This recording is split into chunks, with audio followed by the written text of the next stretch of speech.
Welcome to GMTLDR for the September 2024 monthly update.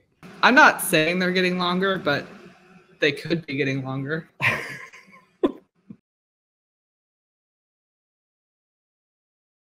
that I Napoleon? Yeah. So pretty. I know. I love the board for that one. The fall sale was a good success for us and very helpful. So thank you, everyone who participated. Hope that it was as good for you as it was for us. Yep, we had quite a few sellouts. The first of which I think was the Plum Island Horror. That sold out in like 2 hours. So fear not. There will be another printing. Yeah, there will be more.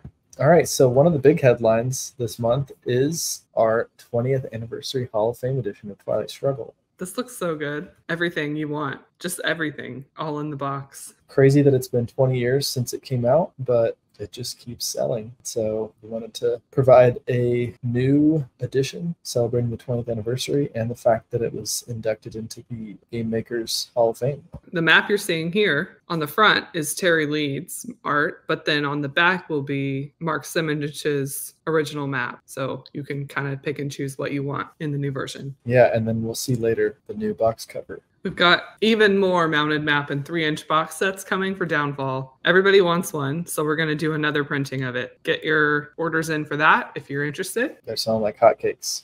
We've now got all of the final books and player aids for Fields of Fire Deluxe up on the game pages for Fields of Fire Deluxe and the update kit. So check those out if you want to see the final files. Have you seen this? Okay, wait, scroll up. Okay, basically, they had this big announcement that all 5 volumes of ETO that they're working on, Thunder in the East did come out, but then, you know, the other 4, they're working on all 5, and they're going to put them all together in one big box.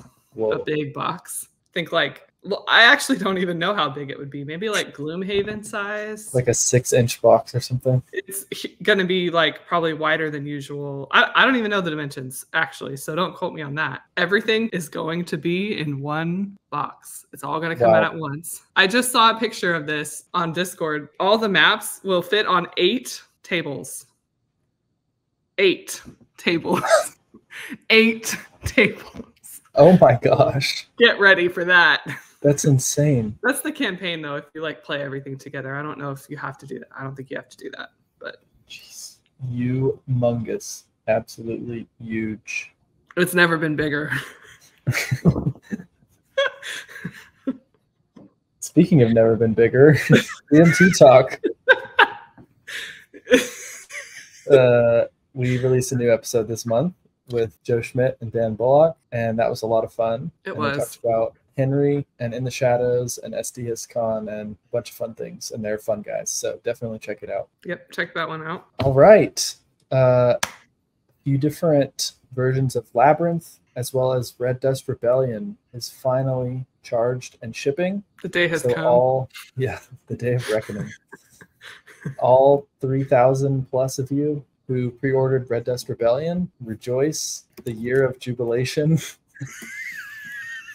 The year of Jubilee has come, so take a year off of work, take a year off of your family, a year off of anything but Red Dust Rebellion, and play that for the next 12 months by yourself or with 3 other players. I think there's a solo bot, so you could do that. And next up to arrive in the warehouse, we have Commands and Colors Medieval Expansion 1, the second printing of Comancheria, second edition of Holland 44, as well as the mounted map for it, and Wolfpack from Mike Piccelli. So we got lots of good games coming. For this month's box back sneak peek, we have the box back for By Swords and Bayonets. Has all the maps on there. I like that. Looks good. There's a lot in this month's GMT1 and development update from Jason. Too long to cover here, so go read that if you're interested. He gives an update on kind of what's going on with the development department, some of the bottleneck issues, and how they're working on making things go quicker and more efficiently. Ooh, playtesters are wanted. We want you to playtest the solo mode for Henry and Purgatorio, the next Men of Iron game. So check those out. New people have hundreds. So from Bruno Senegaglio, we have a new game in a new series called Small Battles of the American Revolution, which is based off of the Battles of the American Revolution system. As the name says, it's just for smaller battles that were still a large part of the Revolutionary War. So this one is focused on the Battle of Cowpens, The description of the battle that Bruno wrote about in the description of the game was particularly interesting to me. So definitely go check out this new game and the game page and read all about it. Here is the new cover that Terry Leeds has worked on for the Twilight Struggle 20th Anniversary Hall of Fame edition. And it may not be 100% final yet, but so far this is what he has, and it looks incredible. It really does. There's a little Easter egg for those of you who have seen the old cover. See if you could find it. We also have the second printing of Salerno 43, the third printing of the Plum Island Horror, and the third printing of Downfall Mountain Maps in 3-inch box. New P500s. Do you have any idea what these teasers might be for? Let's see. Strategic World War I game. Not sure about that one. Prequel to one of our top 10 all-time best-selling games. Okay. Surely that would be a Leaping Lemmings prequel. Well, not exactly. But Struggle, Battle Line, Dominant Species, Commands and Colors, Ancients, Paths of Glory, or Labyrinth, Commands and Colors, Phalanx, Fire in the Lake, or Great Battles of Alexander. What could have a prequel from that? Looking at the list, I actually do know now. I think I remember, but I also don't remember. So I guess Leaping Lemmings wasn't in there, unfortunately. Number one in our hearts, right? Yeah. New Combat Commander game. I have an idea what that is. I have an idea. I don't think it's the right idea, but I have one. Now, the fourth one I do know. That one's... Let's see. That one I think we teased in the latest episode of GMT Talk. That would be the new dysentery system. Irregular. The Irregular Colon series. Stop. Stop.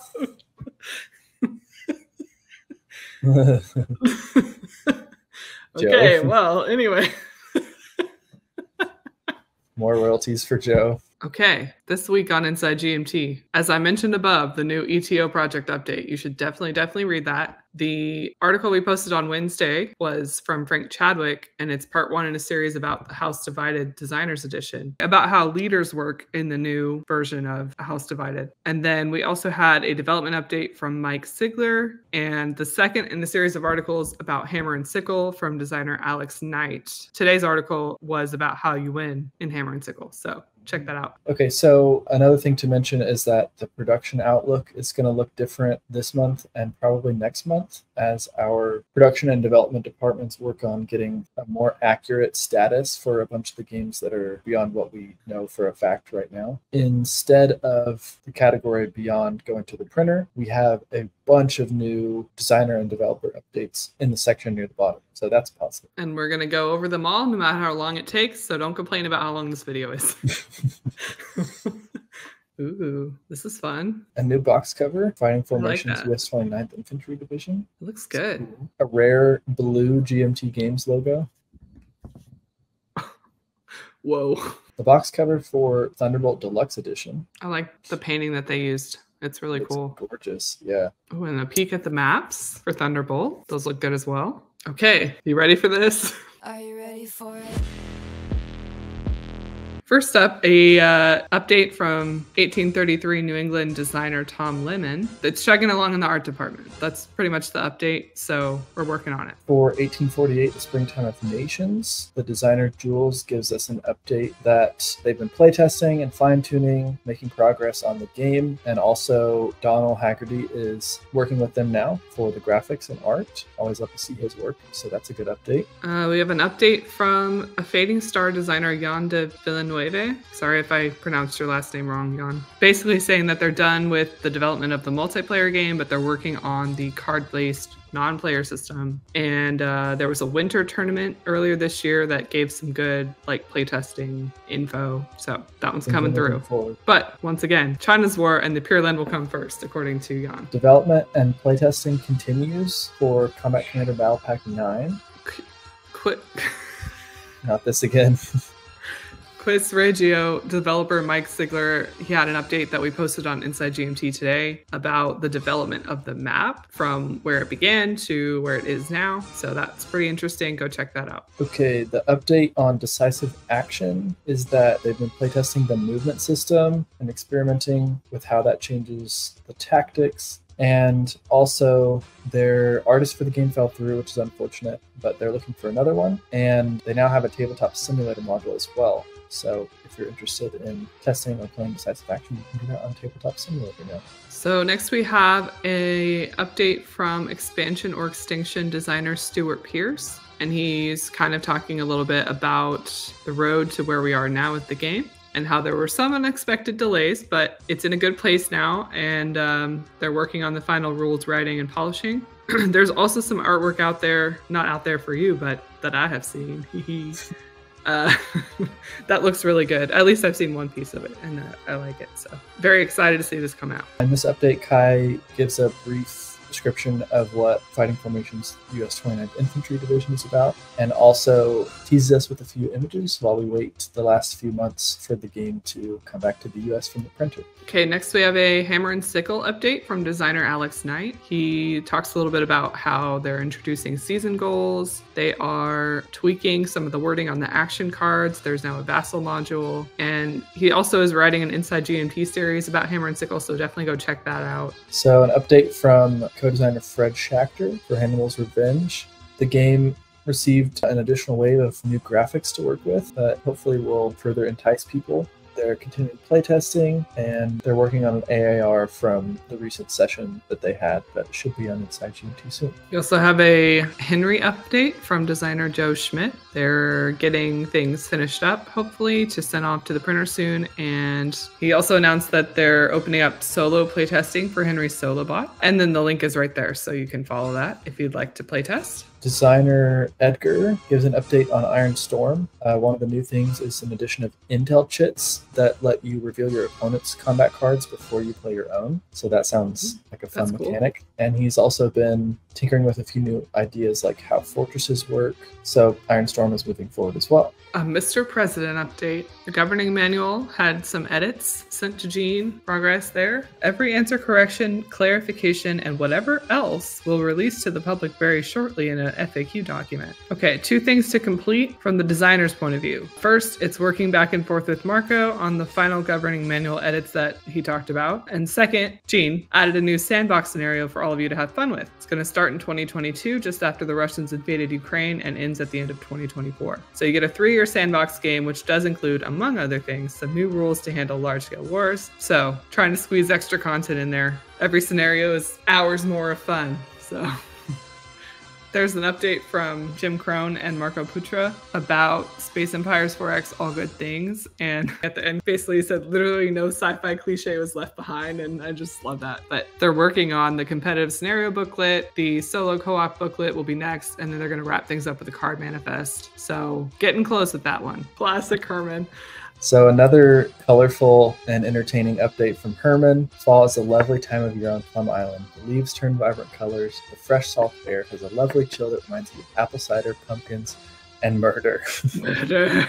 So next up, Terry Leeds is going to do artwork on the new factions, which I'm sure will look incredible, and hopefully we can share some of those images in the coming months. We have a Weimar Republic update from designer Gunnar Holmbeck and Jason Carr and Bruce Manfield, the developers, basically saying Bruce Mansfield is going to take over development of this game. He was involved in the original playtest that led to GMT taking the Weimar Republic, so everything's in good hands with him. The next steps are to review the edited rulebook and complete a final round of editing and templating for the cards. So I think since the last GMTLDR, Wings for the Baron has made the cut, which is awesome. And GMT is working on a tabletop simulator and vassal module for Wings for the Baron. And developer Steven says that his other project is winding down, and now he has even more time to devote to Wings as it's finishing up development. We made it. That's the end. I hope you guys enjoyed all of the development and designer updates that we included this time. We're going to try doing more of those in the update going forward, because I know a lot of you guys are like, where's my game? What's going on?